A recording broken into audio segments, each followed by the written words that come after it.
Good morning बच्चों। कल हमने हिंदी का चैप्टर 4 हाजिर जवाब मुल्ला नसरुद्दीन पढ़ा था। ये मैंने आपको समझा दिया था और उसके बाद में मैंने आपको इसके शब्दार्थ और क्वेश्चन आंसर करने के लिए दे दिए थे और ये फिलअप्स भी। ये पेज हमने कर लिया था कल। अब इसके बाद हम यहाँ आएंगे अगले पेज पर।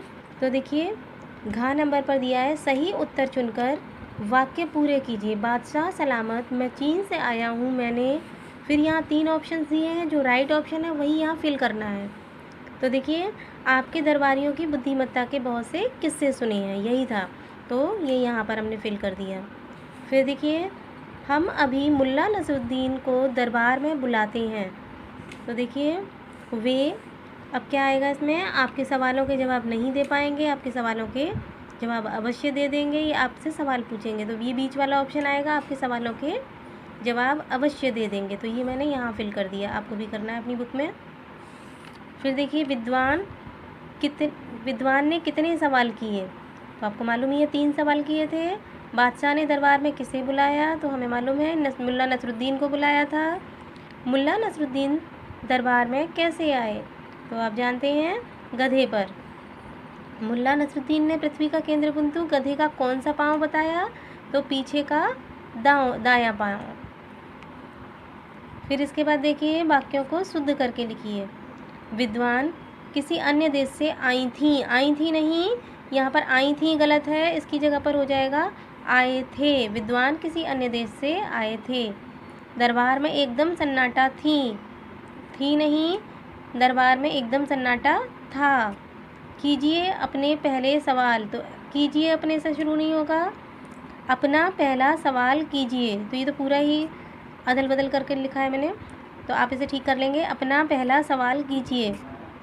आपका सेवक हाजिर हैं नहीं, अकेले हैं वो एक वचन है तो है आएगा, यानी बिंदु हट जाएगा। यहाँ से जो है पर बिंदु लगा हुआ है वो बिंदु नहीं लगेगा, यानी आपका सेवक हाजिर है। पीछे आ जाएंगे अब हम। तो यहाँ पर आप देख सकते हैं 3 पिक्चर दिए हैं, एक औरत का, एक चांद का और एक गधे का। तो इन्होंने कहा है कि नीचे चित्रों को देखकर उनके नीचे 3 विशेषण, यानी इनकी विशेषता बताने वाले शब्द। जैसे औरत की क्या विशेषता है कि औरत सुंदर है, पिक्चर में दिख रही है हमको। औरत पतली है, मोटी नहीं है, ये पतली है और गोरी है। तो हमने 3 विशेषता वाले शब्द औरत के बता दिए। कॉपी में जब आप लिखेंगे तो उस तरह लिखेंगे, औरत को उतारेंगे और उसके सामने ये तीनों विशेषता वाले शब्द लिख देंगे, सुंदर, पतली और गोरी। फिर दूसरा पिक्चर बनाने की ज़रूरत नहीं है। फिर दूसरा लिखेंगे चंद्रमा, और चंद्रमा की विशेषता वाले शब्द लिखेंगे। चंद्रमा भी सुंदर दिख रहा है हमें, सफ़ेद रंग का है तो सफ़ेद है इसकी विशेषता, और अर्धचंद्राकार शेप में है तो इसलिए अर्धचंद्राकार है। तो हमने 3 विशेषता वाले शब्द, तो इनको जब कॉपी में करेंगे तो नंबर 1 पहले लिखेंगे, फिर नंबर 2 उसके नीचे लिखेंगे, नंबर 3 को उसके नीचे। तीसरा पिक्चर है गधे का, तो गधा कैसा है, मेहनती, गधा सीधा, गधा भोला। तो हमने 3 यहाँ विशेषण शब्द लिखे हैं। फिर इसके बाद अगला है आपका वर्ण विच्छेद कीजिए। इसे कॉपी पर नहीं लिखेंगे, बुक में ही कर लेंगे। जैसे जब मुल्ला, जब इसके वर्ण अलग अलग करेंगे तो पहले माँ अलग करेंगे, तो माँ के नीचे यहाँ हलंत आ गया। माँ पर ऊ की मात्रा है तो यहाँ ऊ को हमने अलग लिख दिया, स्वर को। फिर ला देखिए आधा है, आधे का मतलब यहाँ पूरा लिख करके हलंत लग जाएगा, तो ये आधा ला ही है। फिर दोबारा से ला लिखेंगे, ला का आ अलग कर दिया तो ला के नीचे फिर से हलंत आएगा। और फिर यहाँ बड़े आ का मात्रा है तो यहाँ बड़ा आ जाएगा। विद्वान में देखिए व, छोटा ई, क्योंकि छोटी ई की मात्रा लगी हुई है, व के नीचे हलंत आ गया, ई हट गई तो। दा के नीचे ऑलरेडी हलंत था तो ये ऐसे के ऐसे आएगा। फिर अगला वाह आएगा और वाह से बड़ा आ अलग कर देंगे यहाँ पर, तो वाह के नीचे भी हलंत आ जाएगा। न में छोटा आ मिला हुआ है तो ना से जब आ अलग हुआ तो ना के नीचे भी हलंत आ जाएगा। अगला है इशारा।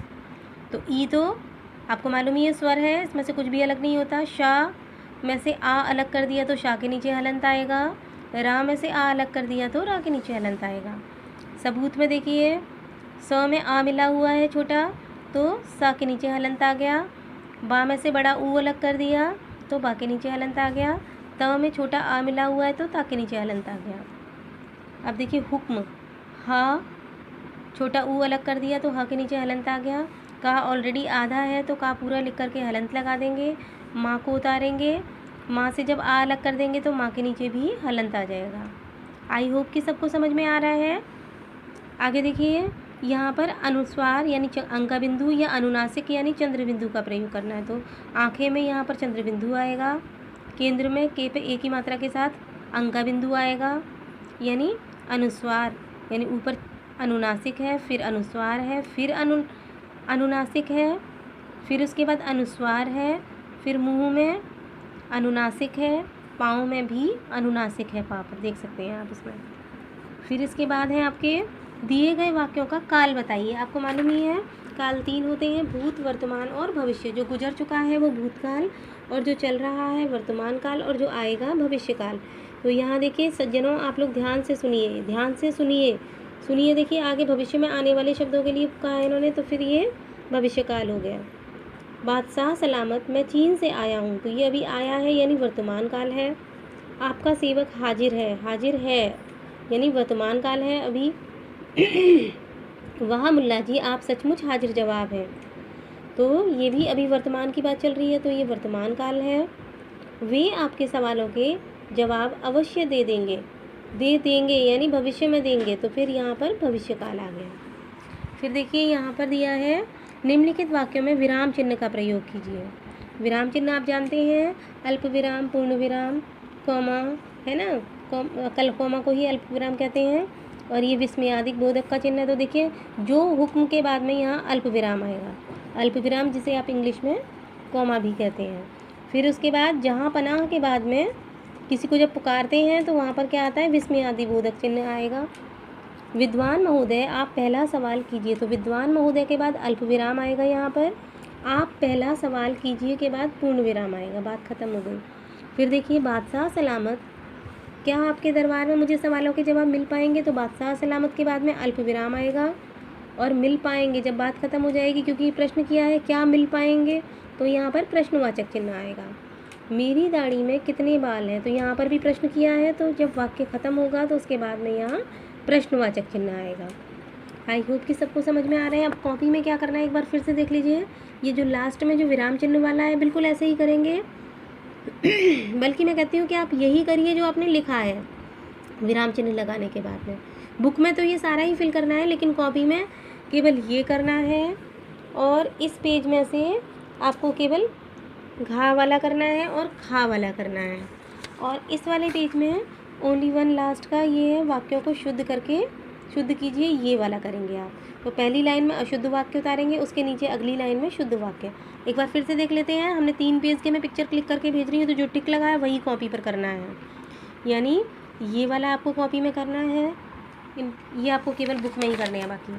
फिर इसके बाद ये कॉपी में करना है, फिर ये बुक में ही करना है, फिर ये कॉपी में करना है, उसके बाद इसे बुक में ही करेंगे, फिर लास्ट वाला ये कॉपी में करना है। आई होप कि सबको समझ में आ गया। Thank you.